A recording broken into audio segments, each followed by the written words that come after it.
অবশেষে যুবশক্তি প্রকল্পের ৩,০০০ টাকা কিংবা ২,০০০ টাকা কোন কোন পরিবার পাবে আর কোন কোন পরিবার পাবে না সেটা কিন্তু জানা গেল। হ্যাঁ, বর্তমানে আপনিও যদি ভাবছেন যে আপনি যুবশক্তি প্রকল্পে আবেদন করবেন, মানে ভরসা কার্ড প্রকল্পে আবেদন করবেন এবং এই প্রকল্পে আবেদন করে ৩,০০০ টাকা কিংবা ২,০০০ টাকার সুবিধা নেবেন, তাহলে সবথেকে বড় বিষয় যেটা সবাই জানতে চাইছিলেন যে পরিবারের যে ইনকামটা, মানে পারিবারিক যে ইনকামটা, সেটা কত হতে হবে। দেখুন, এর আগে যখন বাজেট প্রকাশিত হয় সেখানে কিন্তু এই ইনকামটা নিয়ে বলা হয়েছিল যে ১,০০,০০০ টাকার মধ্যে ইনকাম হতে হবে, তবে সেটা বাৎসরিক নাকি মাসিক ইনকাম সেটা কিন্তু বলা হয়নি। তবে এই মুহূর্তে মুখ্যমন্ত্রী শুভেন্দু অধিকারী তিনি কিন্তু পরিষ্কার করে দিয়েছেন বিষয়টা, যে বর্তমানে কারা কারা এই প্রকল্পে আবেদন করতে পারবেন, পরিবারের কত ইনকাম হলে তবে আপনারা আবেদন করতে পারবেন বা টাকা পাবেন। তো প্রথমে একটু লাইভটা আপনাদেরকে শুনিয়ে দিই। আমার যুবক ভাইরা, আপনাদের জন্য আমরা আছি। ৩,০০০ টাকা করে অক্টোবর মাস থেকে পাবেন গ্র্যাজুয়েট যুবকরা। আর যারা গ্র্যাজুয়েট নন,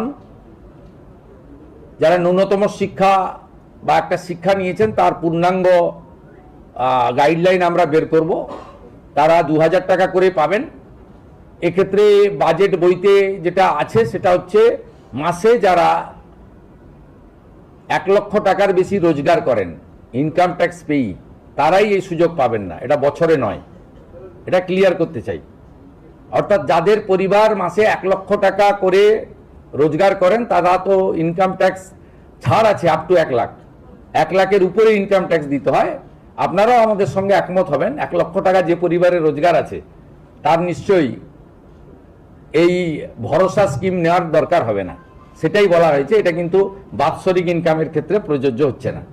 তো শুনতেই পেলেন, মুখ্যমন্ত্রী শুভেন্দু অধিকারী তিনি কিন্তু পরিষ্কারভাবে জানিয়ে দিলেন যে যে সমস্ত পরিবারের পারিবারিক ইনকাম, মানে পারিবারিক মাসিক ইনকাম, মাসে তারা ১,০০,০০০ টাকার বেশি ইনকাম করে, সেই সমস্ত পরিবার কিন্তু এই যে প্রকল্পটা, এই প্রকল্পে আবেদন করতে পারবেন না। যদি মাসে ১,০০,০০০ টাকার বেশি ইনকাম করে, মানে বছরে যদি হিসাব করেন তিনি তো ১২,০০,০০০ টাকার উপরে ইনকাম করছেন, তিনি কিন্তু ইনকাম ট্যাক্সের আওতায় এসে যাচ্ছেন। আর সেই জন্যই সেই সমস্ত পরিবারের আশা করি এই সমস্ত প্রকল্পে যে ২,০০০ টাকা বা ৩,০০০ টাকার সুবিধা নেওয়ার প্রয়োজন পড়বে না। সেই জন্য সেই সমস্ত পরিবার কিন্তু এই সুবিধা পাবেন না। কিন্তু ১,০০,০০০ টাকার নিচে যদি ইনকাম হয়, সেক্ষেত্রে তারা এই প্রকল্পে আবেদন করে এই প্রকল্পের সুবিধা নিতে পারবেন। এখন বয়স কত লাগবে? এই প্রকল্পে আবেদন করার জন্য ২১ থেকে ৪৫ বছরের মধ্যে বয়স লাগবে। অনেকেই কমেন্ট করে জানতে চাইছিলেন যে দাদা, যুবশক্তি প্রকল্প মানে এই ভরসা কার্ড প্রকল্পে আমরা আবেদন করব, কাগজপত্র কি কি লাগবে, মানে কি কি কাগজপত্রের প্রয়োজন পড়বে।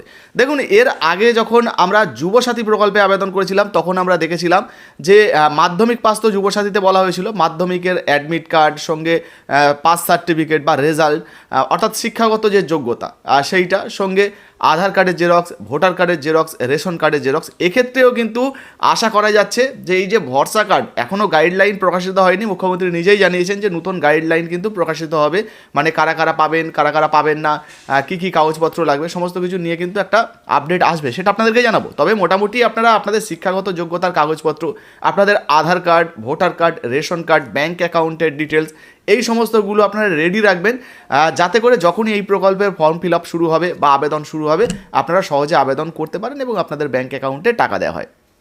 যাই হোক, এইটুকু তো আপনাদেরকে বোঝাতে পারলাম। নতুন ডকুমেন্টের লিস্ট এলে সেটাও কিন্তু আপনাদেরকে ভিডিওর মাধ্যমে জানিয়ে দেবো বা দেখিয়ে দেবো, আপনারা চিন্তা করবেন না কেউ, ঠিক আছে। এবারে অনেকে জানতে চাইছিলেন যে এই যে প্রকল্পের টাকাটা কবে থেকে দেওয়া হবে, মানে কবে থেকে শুরু হবে। দেখুন, অক্টোবর ২০২৬ থেকে কিন্তু এই প্রকল্পটা চালু হয়ে যাওয়ার সম্ভাবনা রয়েছে ঘোষণা অনুযায়ী। তো যখন চালু হয়ে যাবে সেটাও কিন্তু আপনাদেরকে জানাবো। তো এই মুহূর্তে যুবশক্তির ভরসা কার্ডে আপনি আবেদন করতে চান কিনা বা এই প্রকল্পে ৩,০০০ টাকা পেতে চান কিনা অবশ্যই লিখে জানাবেন। ভিডিও ভালো লাগলে লাইক দিয়ে শেয়ার করে দেবেন। ফেসবুক থেকে দেখছেন, এখনও পর্যন্ত ফলো করেননি, অবশ্যই ফলো করে পাশে থাকবেন। আর ইউটিউব থেকে দেখলে অবশ্যই সাবস্ক্রাইব করতে ভুলবেন না। ধন্যবাদ।